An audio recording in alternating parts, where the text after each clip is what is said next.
சொந்தங்களுக்கு அன்பு வணக்கம். இந்த வீடியோவில் ரேஷன் கார்டில் இருந்து எப்படி அப்ளிகேஷன் ரிஜெக்ட் ஆகாமல் பெயர் நீக்கம் பண்ணுறது அப்படிங்கிறத பற்றி தான் பேச போகிறோம்.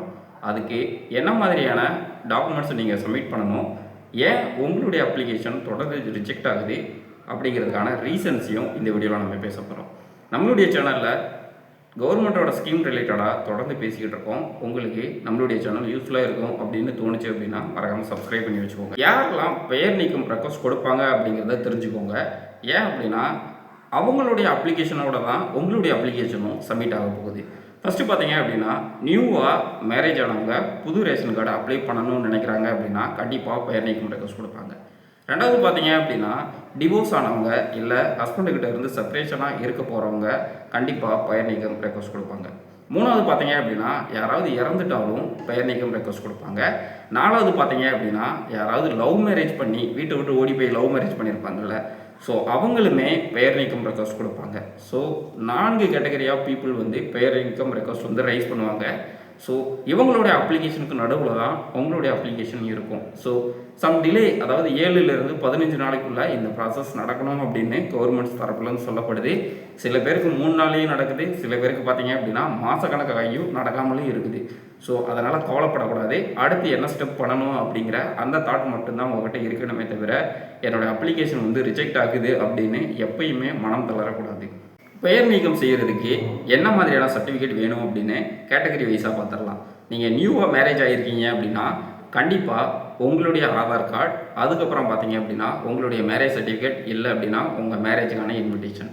திரும்ப சொல்கிறேன், நீங்கள் பெயர் நீக்கம் பண்ணும் பொழுது உங்களுடைய ஆதார் அட்ரஸும் உங்கள் பேரண்ட்ஸோட ஆதார் அட்ரஸும் சேமாக இருந்துச்சு அப்படின்னா கண்டிப்பாக பெயர் நீக்கம் பண்ணுறதுக்கான அந்த அப்ளிகேஷன் ரிஜெக்ட் பண்ணிடுவாங்க. நீங்கள் தனி குடித்தனம் இருக்கீங்க அப்படிங்கிறத கன்ஃபார்ம் பண்ணுறதுக்காக.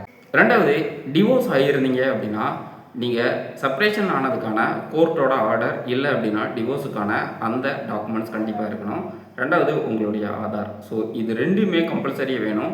இங்கேயும் பார்த்தீங்க அப்படின்னா நீங்கள் டிவோர்ஸ் ஆகிட்டீங்க, நீங்கள் தனியாக தான் இருக்கீங்க அப்படின்றதுக்கான அட்ரஸ் ப்ரூஃப் கண்டிப்பாக வேணும். அதுக்கு என்ன அப்படின்னா ரெண்டல் அக்ரிமெண்ட் அப்படிங்கிறது போதுமானது. மூணாவது கேட்டகரி பார்த்தீங்க அப்படின்னா டெத். யாராவது இறந்துட்டாங்க அப்படின்னா அவங்களுடைய நேம் வந்து நீக்கம் பண்ணணும் அப்படின்னா அவங்களுடைய இறப்பு சான்றிதழ், அதுக்கப்புறம் அவங்களுடைய ஆதார். கடைசியாக ரொம்ப சிக்கலான கேட்டகரி யார் அப்படின்னா பேரண்ட்ஸ்க்கு அகேன்ஸ்டாக லவ் மேரேஜ் பண்ணி வீட்டு விட்டு ஓடி வந்தவங்க. இவங்க ஆன்லைனில் வந்து ரைஸ் பண்ணுறது மிக சிக்கலான விஷயம். ஏன் அப்படின்னா ஓடிபி பேரண்ட்ஸுக்கு போகும். அப்படி இருக்கும் பொழுது நீங்கள் என்ன பண்ணணும் அப்படின்னா டைரெக்டாக டிஎஸ்ஓ அலுவலகத்தை, அதாவது உணவு வழங்கல் அதிகாரி அலுவலகத்தை நேரடியாக அப்ரோச் பண்ணி நீங்கள் எந்த வீட்டில் குடியிருக்கீங்களோ அங்கதற்கான ரெண்டல் அக்ரிமெண்ட், அது கண்டிப்பாக உங்களுடைய ஆதார் சேஞ்ச் பண்ணியிருப்பீங்க. அதுக்கப்புறம் பார்த்தீங்க அப்படின்னா கண்டிப்பாக உங்களுக்குன்னு சொல்லிட்டு ஒரு கேஸ் கனெக்ஷன் வாங்கியிருப்பீங்க. ஸோ இதில் ஏதாவது ஒரு ப்ரூஃபை வச்சு நீங்கள் வந்து ஒரு மனு எழுதி கொடுத்துக்கணும். அதுக்கு 2 நாள், ஐ திங்க் என்னைக்குன்னு தெரியல, ரேஷன் கார்டுக்கான சிறப்பு முகாம் அந்த மாவட்டத்தில் நடக்கும். அது எங்கே நடக்குது அப்படிங்கிறத தெரிஞ்சுக்கிட்டு நீங்கள் அங்கேயுமே போய் மனு எழுதி கொடுத்தீங்க அப்படின்னா கண்டிப்பாக உங்களுக்கான சொல்யூஷன் வந்து கிடச்சிரும். கேட்டகரியாக அதிகமாக ரிஜெக்ஷன் ஃபேஸ் பண்ணுற ஒரு கேட்டகரி இருக்காங்க. அவங்க யார் அப்படின்னா பேரண்ட்ஸுக்கு ஒரே குழந்தையாக இருப்பாங்க. நீங்கள் பையனாக இருக்கலாம், பொண்ணாக இருக்கலாம். இல்லை அப்படின்னா உங்களுடைய அண்ணன் தம்பி முன்னாடியே நேம் நீக்கியிருப்பாங்க, உங்கள் நேம் தான் கடைசியாக இருக்கும். உங்கள் பேரண்ட்ஸோட 2 பேர் இருப்பாங்க ப்ளஸ் உங்கள் நேம். அந்த கேட்டகரியில் நீங்கள் நேமை நீக்கும் போது கண்டிப்பாக ரிஜெக்ஷன் ஆகும். அதுக்கு முக்கியமான காரணம் என்ன அப்படின்னா உங்கள் பேரண்ட்ஸோட அட்ரஸும் உங்களுடைய அட்ரஸும் சேமாக இருக்கிறது. ஸோ நீங்கள் என்ன பண்ணணும் அப்படின்னா நீங்கள் தனியாக இருக்கீங்க அப்படின்றத ப்ரூவ் பண்ணுறதுக்காக உங்கள் ஆதார் அட்ரஸ் நீங்கள் எங்கே குடியிருக்கீங்களோ அந்த வீட்டோட அட்ரஸில் இருக்கணும். அதுக்கப்புறம் பார்த்தீங்க அப்படின்னா உங்களுடைய மேரேஜ் இன்விடேஷன், இல்லை அப்படின்னா மேரேஜ் சர்டிஃபிகேட். அதுக்கப்புறம் பார்த்தீங்க அப்படின்னா நீங்கள் அந்த ஆதார் அட்ரஸை யூஸ் பண்ணி, இல்லை நீங்கள் தனியாக இருக்கிற அந்த குடித்தனம் இருக்கிற அந்த வீட்டுக்கு கண்டிப்பாக ஒரு கேஸ் கனெக்ஷன் இருக்கணும். ஸோ கேஸ் பில்லோட அட்ரஸும் சேமாக இருக்கணும், ஆதாரோட அட்ரஸும் சேமாக இருக்கணும். அது உங்கள் பேரண்ட்ஸோட அட்ரஸோட மேட்ச் ஆகவே கூடாது. அப்படி மேட்ச் ஆச்சு அப்படின்னா கண்டிப்பாக ரிஜெக்ட் பண்ணிடுவாங்க, நேமையும் நீக்க மாட்டாங்க. ஸோ நீங்கள் தனி கொடுத்தனை இருக்கீங்க அப்படிங்கிறத ப்ரூவ் பண்ணிட்டீங்க. இதை 3மே ஒரே பிடிஎஃபாக நீங்கள் வந்து கம்ப்ரஸ் பண்ணி அப்லோட் பண்ணுறீங்க அப்படின்னா கண்டிப்பாக வந்து பார்த்தீங்க அப்படின்னா உங்கள் நேமை நீங்கள் கொடுப்பாங்க. ஃபைனலாக என்ன சொல்ல வரேன் அப்படின்னா உங்களுடைய ஆதார் அட்ரஸ் உங்கள் பேரண்ட்ஸோட ஆதார் அட்ரஸோட மேட்ச் ஆகக்கூடாது. ஏன் அப்படின்னா நீங்கள் தனியாக குடியே இருக்கீங்க அப்படிங்கிறத ப்ரூவ் பண்ணணும். ரெண்டாவது, நீங்கள் சப்மிட் பண்ண போகிற அட்ரஸ் ப்ரூஃப்ஸ் எல்லாமே சேமாக இருக்கணும். அதை தாண்டி உங்களுடைய ஸ்பெல்லிங் எல்லாமே கரெக்டாக இருக்கணும், டேட் ஆஃப் பர்த் எல்லாமே கரெக்டாக இருக்கணும். இது எல்லாமே சரியாக இருக்கும் பட்சத்தில் கண்டிப்பாக உங்களுடைய நேம் வந்து நீக்கப்படும். ஸோ இதில் ஏதாவது நீங்கள் மிஸ் பண்ணுறீங்க அப்படின்னா கண்டிப்பாக உங்களுடைய அப்ளிகேஷன் தொடர்ந்து ரிஜெக்ட் ஆகும். இப்போ இருக்க அரசு என்ன சொல்லியிருக்காங்க அப்படின்னா நேம் நீக்கம் அப்படிங்கிறது 15 டேஸ்லேயே பண்ணி கொடுக்கணும், ரேஷன் கார்டை வந்து 45 டேஸில் இஷ்யூ பண்ணணும் அப்படிங்கிற மாதிரி அரசாணை பிறப்பிச்சிருக்காங்க.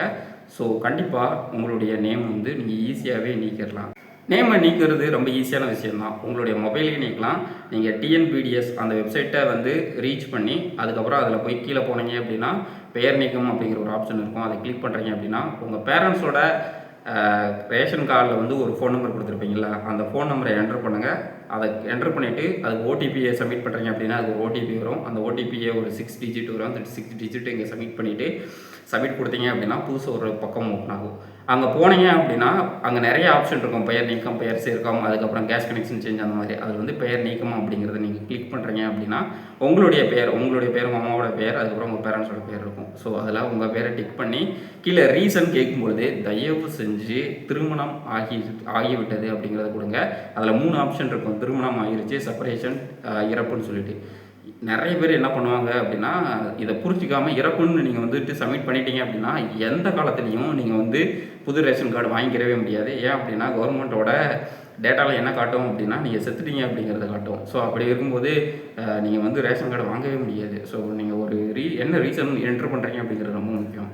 ஸோ நீங்கள் திருமணம் ஆகிட்டீங்க அப்படின்னா திருமணம் ஆகிட்டீங்கிறத சப்மிட் பண்ணிவிட்டு உங்களுடைய ஆதார், உங்களுடைய மேரேஜ் இன்விடேஷன், அதுக்கப்புறம் இன்கேஸ் நீங்கள் இது ரெண்டுமே போதும் மேக்ஸிமம்.